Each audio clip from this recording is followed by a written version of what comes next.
बिस्मिल्लाहिर्रहमानिर्रहीम अस्सलाम वालेकुम स्टूडेंट्स। तो आज हम अपना क्लास 12 का केमिस्ट्री का चैप्टर नंबर 8 जो है उसको लेकर आगे चल रहे हैं हम, और टॉपिक नंबर 8.3.2 आज हम स्टार्ट करने जा रहे हैं विच इज फिजिकल प्रॉपर्टीज। ठीक है, अब फिजिकल प्रॉपर्टीज हम किसी पढ़ने जा रहे हैं अल्केन्स की। ठीक है, कि अल्केन्स की प्रॉपर्टीज जो हैं उनके अंदर क्या क्या चीजें जो हैं वो उनमें क्या क्या बातें जो है वो खास है। ठीक है, सबसे पहले तो हम कहते हैं कि हमारे पास जो अल्केन्स हैं जैसे कि नंबरिंग होती है उनमें कार्बन की, यानी कि कार्बन एटम्स होते हैं। हम कहते हैं जब C1 to C4 कार्बन होते हैं, यानी कि 4 कार्बन एटम्स था, हमारे पास होती है गैसेस।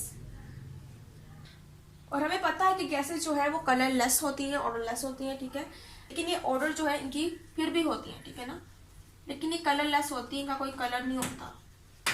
ठीक है, लेकिन जब बात करते हैं आगे कार्बन की C5 to C17 की, मीन्स कि अगर अल्केन्स के अंदर कार्बन जो है वो 5 से 17 के दरमियान है, तब हमारे पास ये एक्ट कर रहे होते हैं एज अ लिक्विड्स।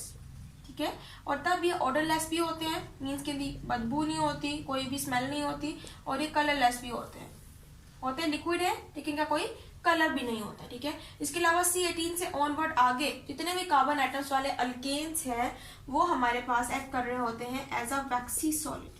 ठीक है, और ये भी हमारे पास क्या होते हैं कलरलेस एंड ऑर्डरलेस। नंबर 2 की बात करते हैं जी। नंबर 2 पे हमारे पास हम कहते हैं कि हमारे पास जितने भी अल्केन्स हैं, ठीक है, वो क्या होते हैं, ज्यादातर नॉन पोलर होते हैं। ठीक है, बहुत कम केसेस में इनको पोलर देखा जाता है और ज्यादातर ये नॉन पोलर के तौर पर एक्ट कर होते हैं। अब नॉन पोलर होते हैं इसलिए किसी भी पोलर सॉल्यूशन में मिक्सअप नहीं हो सकते, डिसॉल्व नहीं हो सकते, इसलिए ज्यादातर ये नॉन पोलर सॉल्यूशन में क्या होते हैं, डिसॉल्व होते हैं। जैसे फॉर एग्जांपल बेंजीन, ईथर,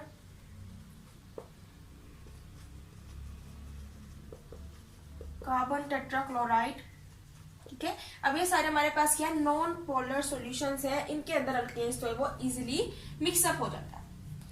और जैसा कि हमने जो रिएक्शंस किए थे उनमें भी हमने क्या किया था, नॉन पोलर सॉल्यूशन को, ईथर को भी हमने क्या किया था, यूज किया था। इसके अलावा एसिड और बेस को यूज किया था, क्योंकि अल्केन्स जो है वो पोलर नहीं है, नॉन पोलर है। ठीक है, नंबर 3 पे बात करते हैं कि हमारे पास सारे अल्केन, जितने भी कार्बन वाले अल्केन्स हैं, उनका बॉइलिंग पॉइंट, मेल्टिंग पॉइंट, ठीक है, और इसकी डेंसिटी, जितनी भी इसकी फिजिकल प्रॉपर्टीज है, फिजिकल कंटेंट्स हैं एक्सेट्रा, वो इंक्रीज होते हैं विद द इंक्रीज इन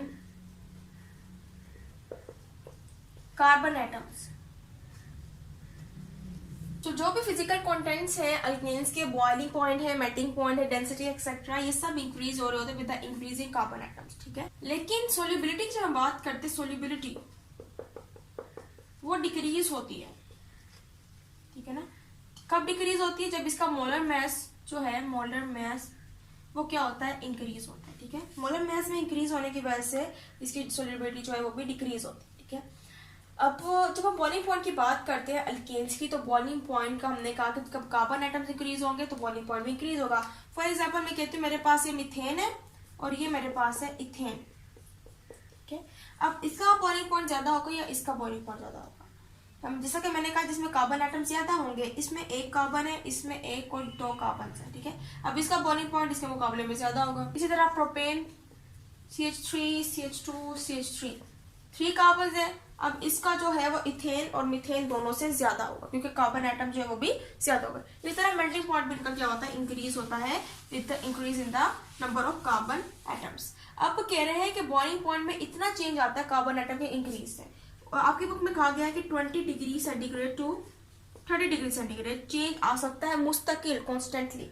कि फॉर एग्जाम्पल पहले मेरे पास जो CH4 है, ठीक है, फॉर एग्जाम्पल पहले मेरे पास एक कार्बन वाला अल्केन था, तो उसका जो टेम्परेचर था वो था -10 डिग्री सेंटीग्रेड। ठीक है, अब जब मैंने 2 कार्बन ऐड कर ली उस अल्केन के अंदर, फिर मेरे पास उसका जो टेम्परेचर है वो बढ़ गया, कितना हो गया, 10 डिग्री सेंटीग्रेड। ठीक है, 20 डिग्री सेंटीग्रेड बढ़ गया। ठीक है, फिर मैंने 3 कार्बन, जब मैंने उसमें एक और कार्बन ऐड कर दी, वो गया 30 डिग्री सेंटीग्रेड। ठीक है, अब क्या हो रहा है कि कॉन्स्टेंटली, ये तो उसके, वैसे मैं जनरली आपको एक एग्जांपल दे रही हूँ, ये उनके एग्जैक्ट बॉइलिंग पॉइंट नहीं है, तो मैं आपको एग्जांपल दे रही हूँ किस तरह से कॉन्स्टेंटली जो है 20 डिग्री सेंटीग्रेड 20 डिग्री सेंटीग्रेड जो है वो with the increase in the carbon atoms increase हो रहा है बॉइलिंग पॉइंट। ठीक है, इसके अलावा आपको बताया गया है कि आइसोमर्स, ठीक है, आइसोमर्स में हमारे पास क्या होती है, ब्रांचेस होती हैं अल्केन्स की, मीन कि अगर कोई हमारे पास आइसोमर है किसी भी अल्केन का, फॉर एग्जांपल आइसोब्यूटेन,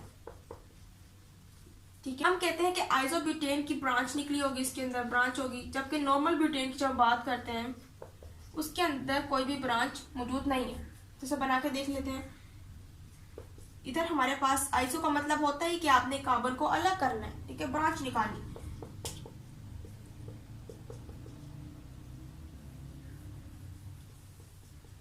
अभी आपके पास क्या है, आइसोब्यूटेन, ठीक है, और नॉर्मल ब्यूटेन की बात करें, ये आपके पास है, ये आपके पास क्या है, नॉर्मल ब्यूटेन, और ये आपके पास आइसोब्यूटेन। अब वो कह रहे हैं कि जब आपके पास ब्यूटेन तो दोनों हैं, दोनों में नंबर ऑफ कार्बन एटम जो है वो सेम है, लेकिन एक ब्रांच निकलने की वजह से उसका बॉइलिंग पॉइंट कम हो जाता है। अब नॉर्मल ब्यूटेन जो है उसका बॉइलिंग पॉइंट ज्यादा है और इसका जो है इसके मुकाबले में, नॉर्मल ब्यूटेन के मुकाबले में कम है, ठीक है, क्यों, ड्यू टू द ब्रांच। हम कहते हैं कि आइसोमर्स होते हैं अल्केन्स के, उनका बॉइलिंग पॉइंट क्या होता है, हमेशा कम होता है देन देयर नॉर्मल वन, ठीक है। हम बात करते हैं जी मेल्टिंग पॉइंट की।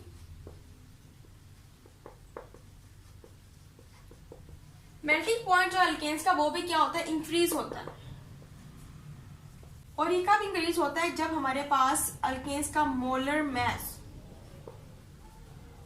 इसके अलावा हम कहते हैं कि मेल्टिंग पॉइंट जो अल्केन्स का वो भी इंक्रीज होता है with the increase in the molar mass, लेकिन मेल्टिंग पॉइंट जब भी इंक्रीज होता है ये रेगुलरिटी शो नहीं करता, जैसे कि बॉइलिंग पॉइंट रेगुलरिटी शो कर रहा था, क्योंकि हमने बॉइलिंग पॉइंट में देखा था कि वहां पर कॉन्स्टेंटली 20 डिग्री सेंटीग्रेड जब हम कार्बन एटम एक ऐड कर रहे थे उसके अंदर 20 डिग्री सेंटीग्रेड टेम्परेचर जो है बॉइलिंग पॉइंट उसका ऐड होता जा रहा था, लेकिन इसके अंदर कोई रेगुलरिटी नहीं होती है। मीन कभी 5 डिग्री सेंटीग्रेड इंक्रीज हो रहा है, कभी 2 डिग्री सेंटीग्रेड इंक्रीज हो रहा है, कभी 3, तो ये क्या है, इसमें रेगुलरिटी जो है वो कभी भी शो नहीं होती। इंक्रीज होता है with increase in molar mass, लेकिन कोई भी रेगुलरिटी इसमें कॉन्स्टेंटली जो है टेम्परेचर बढ़ता नहीं है, ठीक है। सो ये था आज का हमारा लेक्चर। उम्मीद है आपको लेक्चर समझ आया होगा। इंशाल्लाह लेक्चर में मज़ीद जो टॉपिक्स है उनको हम साथ लेकर चलेंगे। तो तब तक के लिए इजाजत दीजिए। अल्लाह हाफिज़।